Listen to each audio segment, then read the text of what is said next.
বৃহস্পতিবার আইপ্যাকের কর্ণধারের বাড়ি এবং অফিসে তল্লাশির সময় ইডি এবং কেন্দ্রীয় বাহিনীর ভূমিকার প্রশংসায় বিরোধী দল নেতা। ইডি যা করেছে ঠিক করেছে। উনি চেয়েছিলেন যাতে ইডি ওনাকে ধাক্কা মারে, ধাক্কাধাক্কি করে, আর উনি এসএসকেমে শুয়ে বলতেন বাংলা আক্রান্ত, এমনটাই মন্তব্য বিরোধী দল নেতা।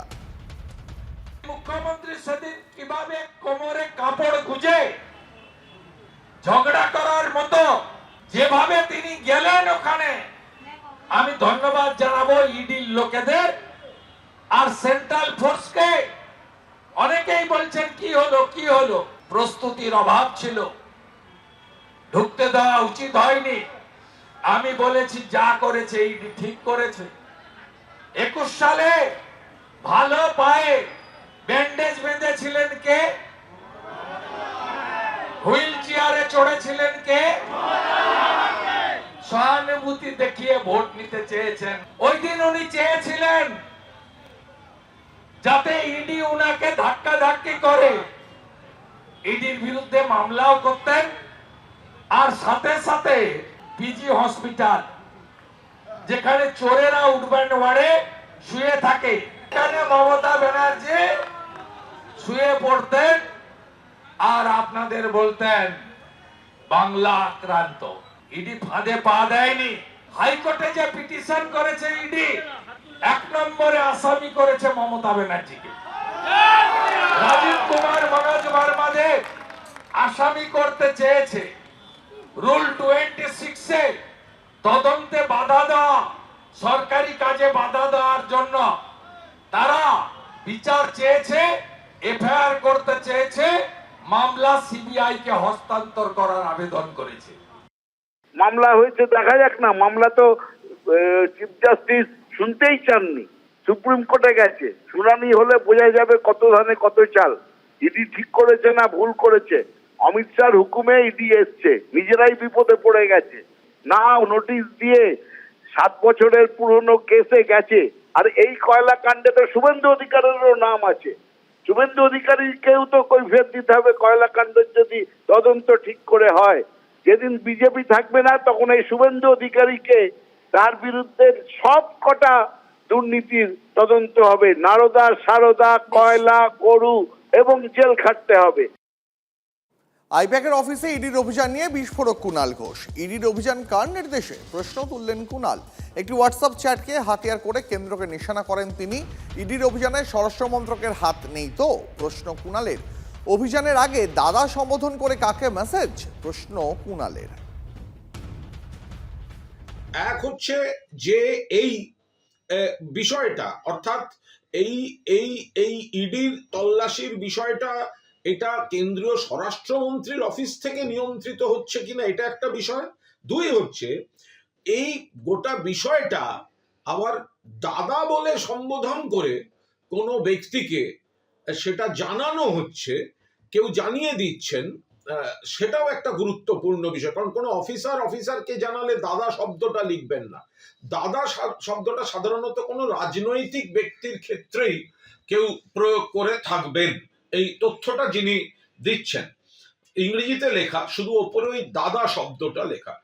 আশা করি তদন্তকারী যারা পুলিশ তদন্ত করছেন তারা গোটা বিষয়টি খতিয়ে দেখবেন।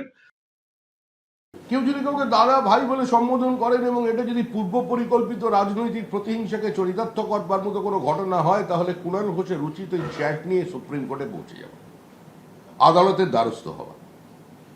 পশ্চিমবঙ্গের মানুষের সামনে এগুলো বলে কোনো লাভ হবে না, কারণ মানুষ তৃণমূল কংগ্রেসকে প্রত্যাখ্যান করেছে। তৃণমূল নয়, বাংলার আসল দল বিজেপি। আইপ্যাক কাণ্ডে পথে নেমে বাঙালি অস্মিতায় শান শুভেন্দু অধিকারীর। শ্যামাপ্রসাদ মুখোপাধ্যায়ের দলই বাঙালির আসল পার্টি। আগের জনসংঘ, এখন বিজেপি। 26-এর বিধানসভা ভোটের মুখে বাঙালিয়ানায় আবার শান দিয়ে দাবি শুভেন্দু অধিকারী। আপনি বাংলার কে? বাংলার আসল রাজনৈতিক দল হচ্ছে আগের জনসংঘ, এখন বিজেপি। এক বাঙালি ভদ্রলোক যিনি 47-এর 20 জুন বাঙালি হিন্দুর হোমল্যান্ড পশ্চিমবঙ্গ দিয়ে গেছিলেন। কংগ্রেসের নেতারা মোহাম্মদ আলী জিন্নার ব্রিটিশের ফাঁদে পা দিয়ে দেশ ভাগ করেছিল। আর ডক্টর শ্যামাপ্রসাদ মুখার্জি, স্বামী প্রণবানন্দ বলেছিলেন তোমরা দেশ ভাগ করলে আমরা পূর্ব পাকিস্তানকে ভাগ করে দিলাম। তাই বাঙালিদের যদি প্রকৃত পার্টি হয়, বাংলার ভাগ আশুতোষ মুখোপাধ্যায়, যার রক্ত শরীরে প্রবাহিত, ডক্টর শ্যামা প্রসাদ মুখার্জির পার্টি হলো বাঙালির আসল পার্টি। তাই আপনি সেদিন শুয়ে পড়তেন, সিম্পাথি চাইতেন, ইডি ফাঁদে পা দেয়নি। ইতিহাস ভূগোল সমস্ত কিছু গুলিয়ে দিচ্ছেন বা জানেন না। বিজেপি নেতৃত্ব জানেন যে বাংলার গঠনে, ভারতবর্ষের স্বাধীনতার প্রাপ্তিতে বিজেপির পূর্বসূরিদের কি ভূমিকা ছিল। এই শ্যামাপ্রসাদ মুখোপাধ্যায় 1905 সালে লর্ড কার্জন যখন বঙ্গভঙ্গের চেষ্টা করেছিলেন এবং বঙ্গভঙ্গ করেছিলেন, তখন তাতে সায় দিয়েছিলেন শ্যামাপ্রসাদ মুখোপাধ্যায়। বরাবর ধর্মের ভিত্তিতে এই রাজ্যকে ভাগ করার প্রস্তাবে উনি সায় দিয়েছিলেন। তার বিরোধিতা করেছিলেন অরবিন্দ ঘোষ, বারিন ঘোষ সহ বিভিন্ন লোক, এবং এস.এন. ব্যানার্জি বাংলার মানুষকে ভুল শেখাচ্ছেন, ভুল বোঝাচ্ছেন, মিথ্যাচার করছেন। এই বাংলার দল বিজেপি কোনোদিনই ছিল না, আজও নেই। উত্তরবঙ্গে জেলা শাসকদের প্রস্তাবের সায় চা এবং সিঙ্কোনা বাগানে কর্মসংস্থানের রেকর্ডকে মান্যতা দিল নির্বাচন কমিশন। এসআইআর প্রক্রিয়ায় নথি হিসেবে গ্রহণ করা হবে চা বাগান এবং সিঙ্কোনা বাগানে কর্মসংস্থানের পরিচয় ও বাসস্থানের কাগজ। রাজ্যের মুখ্য নির্বাচনী আধিকারিককে চিঠি দিয়ে কথা জানিয়েছে কমিশন। কর্মসংস্থানের পরিচয়পত্রকে নথি হিসাবে গ্রহণ করার আবেদন জানিয়ে কমিশনের কাছে আবেদন জানান উত্তরবঙ্গের 7 জন জেলা শাসক। এবার সেই আবেদনে গ্রিন সিগন্যাল জাতীয় নির্বাচন কমিশনের।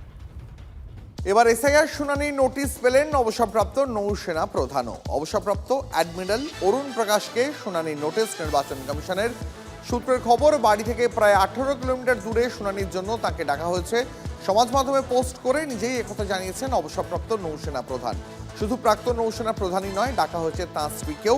তাদের দুজনকে আলাদা আলাদা দিনে শুনানির জন্য ডাকা হয়েছে বলে সূত্রের খবর। বর্তমানে সস্ত্রীক গোয়ায় থাকেন অবসরপ্রাপ্ত নৌসেনা কর্তা। বাংলার পাশাপাশি গোয়াতেও এসআইআর এর কাজ করছে কমিশন। শিয়ালদা ডিভিশনে রবিবার থেকে শুরু হলো গঙ্গাসাগর মেলার জন্য বিশেষ ট্রেন পরিষেবা। গঙ্গাসাগরের পুণ্যার্থীদের জন্য নির্দিষ্ট করা হয়েছে শিয়ালদার 15 এবং 16 নম্বর প্ল্যাটফর্ম। গঙ্গাসাগর মেলা উপলক্ষে মোট 126টি বিশেষ ট্রেন চলবে শিয়ালদা শাখায়। শিয়ালদা মেট্রো স্টেশনে প্রবেশের ঠিক পাশেই করা হয়েছে হোল্ডিং এরিয়া। সেখানে লাগানো রয়েছে ডিজিটাল ডিসপ্লে বোর্ড। সেখানেই ফুটে উঠছে স্পেশাল ট্রেনের সমস্ত রকম তথ্য। এছাড়াও গঙ্গাসাগরের তীর্থযাত্রীদের জন্য রয়েছে বিশ্রামের জায়গাও।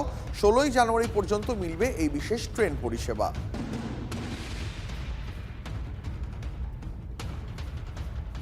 हमारी तरफ से सबसे पहला ये रखा है कि जो गंगा सागर में जाने वाले हैं उनके लिए एक प्लेटफॉर्म नॉमिनेट कर दिया गया है। वहीं से वो गाड़ी खुलेगी ताकि उनको इधर उधर कहीं प्लेटफार्म ढूंढना नहीं पड़े। गाड़ी नॉमिनेटेड कर दिए, पर आवर हमने एक गाड़ी दी है ताकि उनको ज़्यादा वेट नहीं करना पड़े। ये पहली बार यहाँ पर किया गया है कि नॉमिनेटेड है हमारे 15 और 16। जब हमारे पास में 2 गाड़ी हो जाती है तो पहले हम 15 पे करते हैं, अगर दूसरी भी आ जाती है तो हम 16 पे करते हैं। ये पहली व्यवस्था की।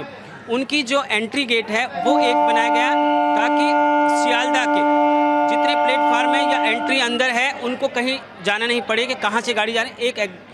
बिल्कुल एक आपका एंट्री पॉइंट है। थर्ड हमने ये किया है कि वहाँ पर ही उनको टिकट दे दिया गया ताकि उनको कहीं टिकट के लिए कहीं क्यू पे नहीं जाना पड़े। শিয়ালদহ স্টেশনের যে গঙ্গাসাগরের দিকে যে তীর্থযাত্রী যাচ্ছে তাদের জন্য রাখা হয়েছে পৃথক ব্যবস্থা, যেটা রেলের তরফে অর্থাৎ পূর্ব রেল এবং শিয়ালদহ ডিভিশনের তরফে জানানো হয়েছে। 15 এবং 16 নম্বর প্ল্যাটফর্ম থেকেই এই গঙ্গাসাগরে যাওয়া তীর্থযাত্রীরা তাদের ট্রেন ধরতে পারবেন। আমি দেখতে পাচ্ছি স্পেশাল ট্রেন দাঁড়িয়ে আছে, 2:40 মিনিটে ছাড়বে এবং যারা তীর্থযাত্রী তারা এসে পৌঁছেছে। आप लोग कहाँ से आ रहे हैं? बिहार से आ रहे हैं। बिहार से। यहाँ पर जो ट्रेन का अरेंजमेंट किया है आप लोग खुश हैं? खुश है हम लोग। हाँ बहुत अच्छा है इसमें। बहुत अच्छा अरेंजमेंट किया है। कोई तकलीफ कोई प्रॉब्लम तकलीफ नहीं, सब एक ही बात का है, सब कोई तकलीफ नहीं। यहाँ बहुत बढ़िया। ये जो लाइन देना नहीं पड़ा है इसके लिए कितना अच्छा होगा, ये सियालदह डिवीजन कितना अच्छा हुआ? बहुत ही अच्छा हुआ, सब व्यवस्था बढ़िया है और कोई प्रॉब्लम ही नहीं, कोई प्रॉब्लम नहीं। অর্থাৎ 15 এবং 16 এই দুটো প্ল্যাটফর্মকে নির্দিষ্ট করে দেওয়া হয়েছে গঙ্গাসাগরে যারা তীর্থযাত্রী আছেন তাদের জন্য। ক্যামেরায় সূর্যেন্দ্রের সঙ্গে সায়ন্ত ভট্টাচার্য, TV9 বাংলা, শিয়ালদহ স্টেশন। ফলতা বিধানসভা এলাকায় দ্বিতীয় দফায় শুরু হয়েছে সেবাশ্রয় ক্যাম্প। এই প্রথম সেবাশ্রয় ক্যাম্পে শুরু হলো বন্ধ্যাত্বের চিকিৎসা। গত 3 দিনে বন্ধ্যাত্বে চিকিৎসা করিয়েছেন প্রায় 25 জন দম্পতি। গুরুতর সমস্যা থাকায় 3 জন দম্পতিকে এসএসকেএমে পাঠানো হয়েছে। মোট 31টির মধ্যে হরিণডাঙ্গায় করা হয়েছে একটি মডেল সেবাশ্রয় ক্যাম্প। রবিবার বিকেলে সেই ক্যাম্প পরিদর্শন করেন অভিষেক বন্দ্যোপাধ্যায়। ক্যাম্প ঘুরে দেখার পাশাপাশি চিকিৎসক, রোগী, ভলেন্টিয়ারদের সঙ্গে কথাও বলেন ডায়মন্ড হারবারের তৃণমূল সাংসদ। আগামী 15ই জানুয়ারি পর্যন্ত ফলতায় চলবে সেবাশ্রয় ক্যাম্প। এখানে হচ্ছে ইনফার্টিলিটি অর্থাৎ বান্ধাত্বের জন্য ডক্টর বসছেন, আর তার সঙ্গে ডায়াবেটিসতে শুরু করে সব রকমের তো পরিষেবা আছেন, আপনারা নিশ্চয়ই দেখতে পাচ্ছেন। এটা কোনো ক্যাম্পে ছিল না, এটা এই প্রথম এই ক্যাম্পে আমরা বান্ধাত্বের ব্যবস্থাটা করেছি। প্রায় এখানে 100-র বেশি ডাক্তার আছে। প্রিয় সাংসদ অভিষেক ব্যানার্জি মহাশয় উনি চিন্তাভাবনা করছেন আগামী দিনে কীভাবে সপ্তাহে অন্তত 2 দিন, মাসে 8 দিন, সারা বছর যাতে চালানো যায় সেই চিন্তাভাবনা উনি করছেন। উনি এই কথাও আমাদের কাছে বলে গেছেন। দ্বিতীয় দফায় ডায়মন্ড হারবার লোকসভা কেন্দ্রে চলছে সেবাশ্রয় ক্যাম্প। গত 9 জানুয়ারি থেকে শুরু হয়েছে ফলতা বিধানসভায়। আজ অভিষেক বন্দ্যোপাধ্যায় তিনি ফলতার হরিণডাঙ্গার এই মডেল ক্যাম্পে এসেছিলেন। তিনি ঘুরে দেখেন এই মডেল ক্যাম্প। সঙ্গে ছিলেন দক্ষিণ 24 পরগনার জেলা পরিষদের পূর্তের কর্মাধ্যক্ষ তথা ফলতার যুব সভাপতি জাহাঙ্গীর খান। তবে এই ক্যাম্পের বিশেষত্ব হলো এই মুহূর্তে এই ক্যাম্পে বন্ধ্যাত্বের চিকিৎসা চালানো হচ্ছে। এই ঠিক এই রুমেই কিন্তু চালানো হচ্ছে বন্ধ্যাত্বের চিকিৎসা। কারণ বিয়ের পর 1 বছর বা 2 বছর কেটে গেলেও অনেক দম্পতির বাচ্চা আসছে না, তারা লজ্জায় কাউকে জানাতে পারছেন না। ফলে হাসপাতালে চিকিৎসা থাকলেও লজ্জার কারণে হাসপাতালেও যেতে পারেন না। ফলে এই ক্যাম্পে একেবারে গোপনীয়তা রেখে চিকিৎসা করানো হচ্ছে সেই সমস্ত নিঃসন্তান দম্পতিদেরকে। তাদের চিকিৎসার পর তাদের যদি সমস্যা দেখা দেয় তাদেরকে পাঠানো হচ্ছে ডায়মন্ড হারবার মেডিকেল কলেজ এবং পিজি, এছাড়াও এনআরএস হাসপাতালে। ফলে এই চিকিৎসার জেরে অনেকেই উপকৃত হচ্ছেন। এই মুহূর্তে গত 9 জানুয়ারি থেকে প্রায় 25টা দম্পতি তারা কিন্তু এসে এখানে চিকিৎসা করিয়েছেন। এই একেবারে বন্ধ্যাত্বের চিকিৎসা তারা এখান থেকেই তারা সাহায্য মিলেছে। ইতিমধ্যে 3 থেকে 4 জন দম্পতিকে বিশেষ সমস্যার কারণে কলকাতার পিজি হাসপাতালে স্থানান্তরিত করা হয়েছে। ফলে এই যে এই সুযোগ পেয়ে খুশি কিন্তু এই এলাকার রোগী এবং সাধারণ মানুষ। ফলতা থেকে ক্যামেরায় সৌভিকের সঙ্গে শুভেন্দু হালদার, TV9 বাংলা।